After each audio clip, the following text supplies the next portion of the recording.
গোপনে নতুন cinema pre প্রোডাকশনের কাজ শুরু করেছেন পরিচালক রায়হান রাফি। তিনি এবার আসছে তাণ্ডব সিনেমা নিয়ে। নতুন এই সিনেমায় রায়হান রাফি চুক্তিবদ্ধ হলেও সিনেমার নায়ক শাকিব খান মৌখিকভাবে অভিনয়ে আগ্রহ প্রকাশ করেছেন, এমনটাই জানাচ্ছে সিনেমা অন্যতম প্রযোজক শাহরিয়ার শাকিল। তবে রাফি জানালেন সাকিব ভাইকে সঙ্গে নিয়ে ফিরছেন।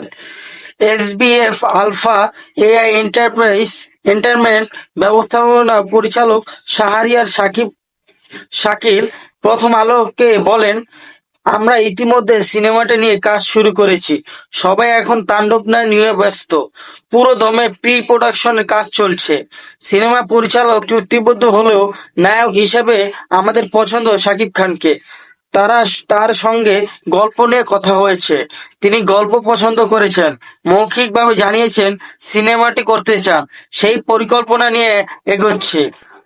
আগামী ফেব্রুয়ারি থেকে টানা সিনেমা শুটিং করবেন রায়হান রাফি। তিনি জানান, সিনেমাটি আগামী বছরের ঈদে মুক্তির সম্ভাবনা রয়েছে। তার গল্পে নির্মিত হবে তাণ্ডব। এই পরিচালকের সঙ্গে যৌথভাবে চিত্রনাট্য করেছেন।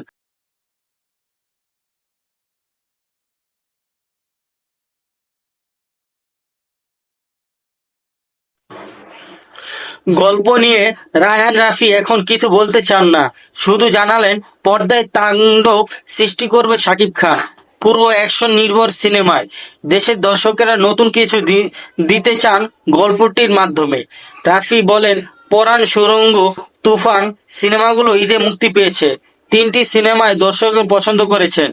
এবারও আমরা কোরবানি ঈদে সিনেমাটি মুক্তি দিতে চাই তাণ্ডব সিনেমা। তবে শাকিব খানকে নিয়ে তুফান 2 সিনেমা শুটিং করার কথা থাকলেও তার আগে তাণ্ডব শুরু হচ্ছে। এই প্রসঙ্গে রাফি বলেন, আমরা তুফান 2 নিয়ে সময় নিচ্ছি।